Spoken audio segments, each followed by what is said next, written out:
understand what you're saying, but I guess I just disagree with the idea that the only way you can find an objective truth is through God.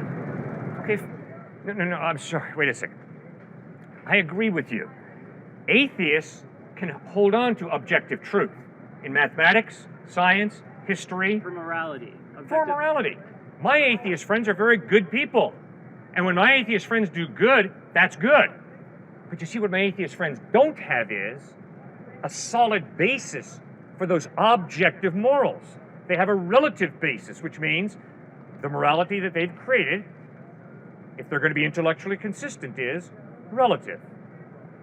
Right? I understand how you're phrasing it, but I still disagree. Okay, why? Why do you disagree? Various reasons, I guess. Okay, let me give you the best reason you would disagree. Okay. Because you can't live that out. You can't believe at the top of your head there is no God, human beings are cosmic accidents, and now I'm going to treat everybody like they're a cosmic accident. Why? Because you have a conscience, and your conscience convicts you, no, if I treat him as an accident, that's wrong. It's not right. And you see, my point is, if you can't live out what you believe, you better go back and question, is what I believe true? You can go the other way, though. Like, you can say that there absolutely is just randomness and chaos and whatever in the universe. Yes. And even though that is what I believe to be the case, that means that I get to choose the value of the world, essentially. And Yes. I can say that Yes. even even though it's all chaotic, even though You bet. in the scope of the universe nothing else matters, I am choosing to put value innately on a human life. Yes, sir. Agree 100% with you. Okay. All I'm asking you to do is be honest and acknowledge that whatever your definition is today of what it means to be good and decent and loving, if next week you say the opposite is really true, you are not incorrect, you're not wrong, because today you choose to love him. If next week you choose to hate him, that's not bad, it's your choice, and your choice rules. That's all I'm trying to tell you guys. Now, if you'll think seriously enough about that, you will begin to realize my life ultimately is meaningless. Because if I choose to love him today and hate him next week, both are equally valid. Try and live that out, guys. You can't live that out. So you're also saying that you can't find value outside of yourself unless it's through God? No, it's not the point. The point is, if there is no God who creates him and her with innate value, then the value that you give them, or that our culture gives them, or UT gives them, or whoever, it's relative, which means it's not objectively true, it's a fantasy, it's an illusion, it's a taste. Like, do you prefer broccoli to cabbage? Do you prefer loving him to hating him? Do you prefer dehumanizing her to respecting her? It's just a taste. Similar to, do you prefer corn or peas? It's a taste, that's all. It's relative. It's something you create in your head. And if you want to create the opposite tomorrow or next week, it's not wrong. It's just you change your taste. And I'm standing here saying, no, it is not a taste of mine to love and respect him. It is an absolute moral that God put me on this planet to love and respect the man, not to dehumanize him. Right, so again, you're saying that the only objective morals out there come from God. Precisely. And there is no way to create objective morals any other way. Precisely. Okay, I disagree. It's fine. Okay, but who creates objective morals? Who does? If there is no God, come on, bud, you're saying you disagree, fine, I respect you. But please, would you please explain to me, who on earth creates objective morals? Who does that? But you're just saying that if I change my opinion this week versus next week, for example, then that's okay because it's relative. Yeah.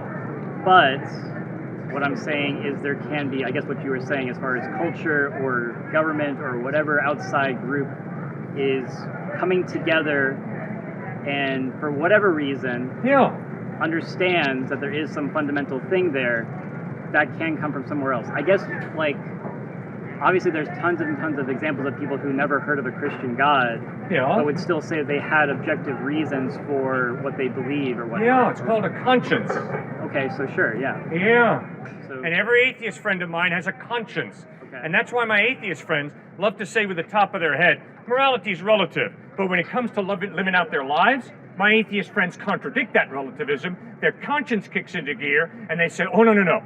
To torture an innocent child is absolutely evil. What do you mean, absolutely evil, my atheist friend? You've started with no God, which means morality is relative, and now you're telling me that to torture an innocent child is absolutely evil. Give me a break. You are so hypocritical in your thinking, it's scary. If morality is relative, then if I choose not to torture an innocent child today, that's cool. But if tomorrow I choose to torture an innocent child, that's not evil. It's my choice. So are you saying that consciousness is God's thing? Conscience is a gift from God, as is the rational mind. Correct. More like a survival instinct, Oh, is that what it is? which isn't a contradiction. Okay. That's true. It's not a contradiction. Then if morality is based on a survival instinct, why don't you slaughter handicapped people? Because they're a drain on your natural resources that are limited. I think you know that's a ridiculous question. No, it's not a ridiculous question. It's a very real question. And if survival instinct is the basis of morality, then why not rape a woman? That just helps the evolutionary cycle continue. Those are a lot of assumptions. No, they're not assumptions, buddy. Just think about it. It's real. Human beings are naturally social. I mean, there's a lot of things that prove that we need social interaction in order to survive, essentially. There are people who say that isolation is worse than torture. So There are you people think who say that being able to maintain social bonds is crucial to survival.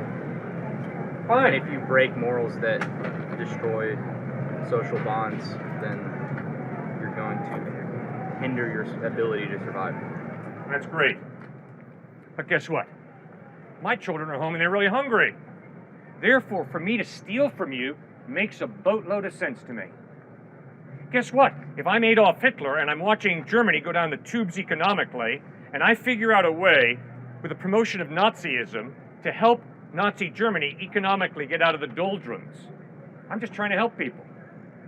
And guess what? If I have an overly active sex drive and I want to rape a woman, who are you to tell me that that's socially unacceptable? I think it's socially acceptable. And who are you to foist your opinion on me? See, sir, if you're going to form the basis of morality as a social contract or what's better for humanity, the question is, who's going to define the social contract? Society. Really? How does a gang... Good. So how does white South African society define the value of a black person? How does America define the value of a black person at the time of the Dred Scott decision? How does Nazi Germany define the value of a Jew at the time of Adolf Hitler? Scary, sir. Absolutely scary. So just remember, there are consequences to what you're saying. And so again, Flawed morality. It's not. Pardon? I said it's just flawed morality. What do you mean flawed? Well, obviously the morals were not in line with what most people today would consider moral. Yeah, well, I would argue that that is chronological arrogance. Just because I am younger than Adolf Hitler doesn't mean that I'm more correct than him. What century saw the most murders on the planet? The 20th century. Okay, so obviously the 20th century was not better when it comes to murders than the 19th or 18th or 17th century. there's also a lot more people. You're talking about just sheer numbers.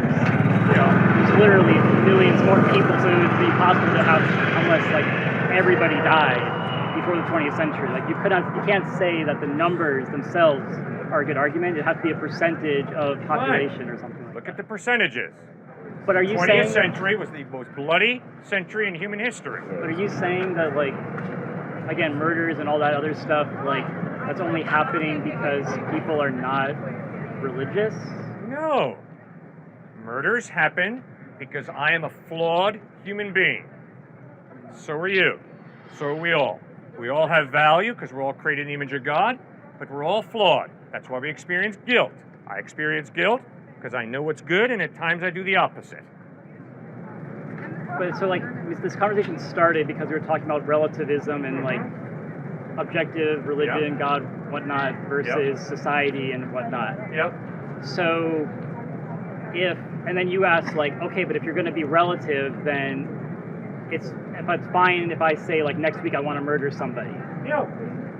It's not objectively wrong. But then That's all I said. But then you just said, okay, so then bad things can happen because people are flawed in general. Yes. So I don't understand then why even bring that up if the go back. Because you're going back to say that people can be flawed and do bad things whether they believe in God or not. But then you also said that people are doing bad things because morals are relative. No, I didn't say that. People are doing bad things because we have a sinful nature, a readiness to sin factor we're born with. Okay. So why bring up the relative question thing in the first place? Because I was obviously trying to dynamite your thinking right out of the water about moral relativism. And then you argued, no, there can be no God and I can make an objective moral. It's impossible. And then he jumped in very well and said, well, society's the basis. Well, that doesn't change relativism because it depends what society you're living in. White Africa, South Africa, Nazi Germany, America at the time of the Dred Scott decision, it's all relative. And so it comes back to faith then, because you have to faithfully believe that there is a God in order for there to be an objective reality or objective moral truth. All I'm asking you guys to do is intellectually, no faith, intellectually realize, philosophically, that if there is no God, morality is relative. Then secondly, I'm saying, fine, if that's what you believe, I want to watch you live it out. And I don't think you can. I think you'll be a flaming hypocrite. Why? Because if this guy hurts you badly enough, you're not going to look him in the face and say, well, from my perspective, what you did really was wrong. But I realize it's all relative, so go ahead and do it again. No, you're going to look him in the face and say, you should not have punched me out. You should not have stolen my backpack. You should not have dehumanized me the way you did. And when you use the word should, you're no longer a moral relativist. You're appealing to an objective moral, and you're saying, buddy, will you please wake up and smell the coffee? Stop dehumanizing me. And again, I can only say stop dehumanizing me if I believe in God.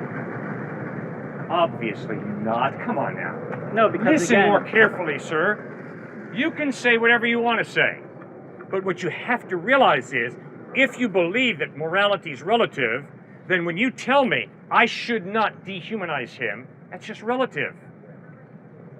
Your opinion is, for me to punch him is dehumanizing. From my perspective, he needs to be punched. And the only way that God is not relative is if there is the absolute 100% faith in the objective truth of God.